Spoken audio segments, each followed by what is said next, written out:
Today I had a fun day with my nieces. We celebrated Valentine's Day and I had like a little date with Connor. But I thought this would be the perfect video to answer this question that I got. And one of you asked, how do you know when it's time to leave a relationship versus stay in a relationship? And this can apply to a romantic relationship, a friendship, or basically any type of relationship that you may have. I feel like I have always been the queen of just letting people treat me however they want to treat me. And I never set boundaries with people. And I also just always felt really bad telling someone if they offended me. So someone could say something really hurtful to me and I would just kind of like laugh it off and be like, oh, haha, yeah. And I would never address it. And I still do this. Like I still have someone in my life that I'm constantly just being like, haha, and it is so bad. And I don't want you guys to do this. So I kind of want to give you some of the advice that I started doing, and actually it helped me with a lot of relationships and it helped me to move on from a lot of relationships as well. So basically it sounds so silly, so just kind of stick with me, but you have to pay attention to your emotions throughout these like 3 steps of your relationship. So let's say someone reaches out to you and says, hey, do you want to hang out? The first thing I want you to do is pay attention to like what's your initial emotion. I know for me, even if like Connor's like, hey, we're gonna go here or we're gonna hang out with this person, sometimes my initial thought is like, oh, you know what, they can be so great and I'm excited to hang out with them.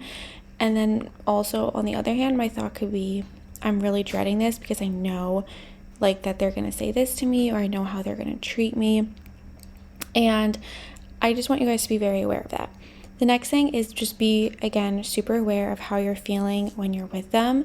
When you're with them, how are they making you feel? Are they making you feel small? Are they making you feel bad about yourself? Or maybe sometimes they're making you feel really happy and other times they're making you feel bad.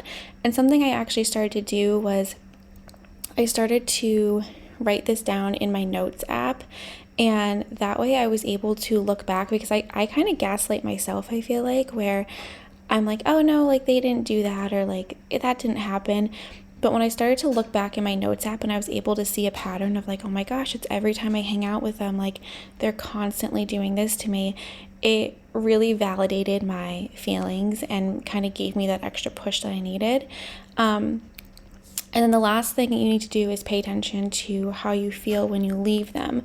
When you leave a relationship, not like necessarily like walking away from the relationship, but just like after you hang out with someone, you should always feel like uplifted and so much better. Like that is what a healthy relationship is. You should just walk away feeling so good. And of course, there's going to be conflict sometimes, but overall, you should feel pretty good. So if you find yourself constantly walking away from hanging out with them and you feel horrible about yourself, or you feel upset or frustrated, again, you need to write this down and realize it's probably not a great relationship.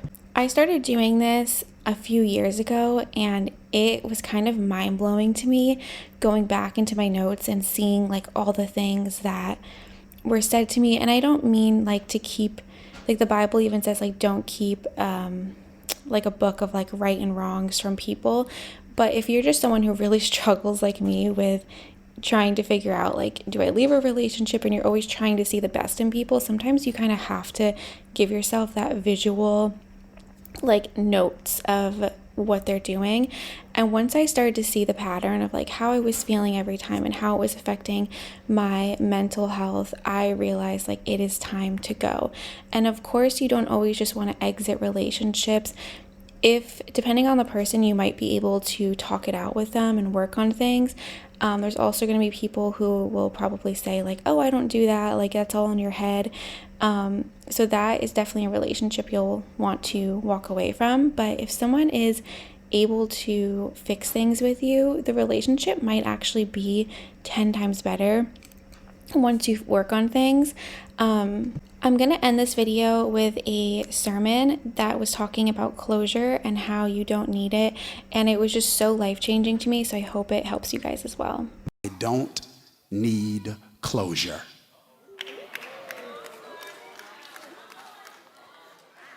God is not just the God who arranges entrances. He is also the God that orchestrates endings. I want to step into something new. I need to be willing to step out of something old. If I want to say hello to my tomorrow, I must be willing to say goodbye to my yesterday. Sometimes you got to suffer in silence to protect the person that hurt you.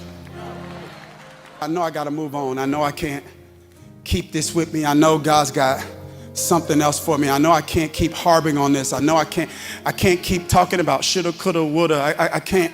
Where would my life be if this wouldn't happen? I know I can't do that. But it's just like, but in my mind, because I'm so inquisitive, I'm like, God, I need closure. I need something. I need a reason. I need this person to apologize. I need something. The Holy Spirit spoke to me and said, Darius, do you believe I supply all your need? I said, yes. He said, so if you needed an explanation, I would have gave you one.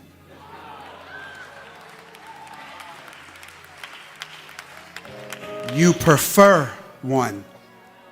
Come on. But you don't need one. He said, Darius, the reason I'm not going to give you one is because there is no one I could give you that will satisfy you. Whatever explanation I gave you, Darius, you will still come back to me and say, but couldn't you have done it another way?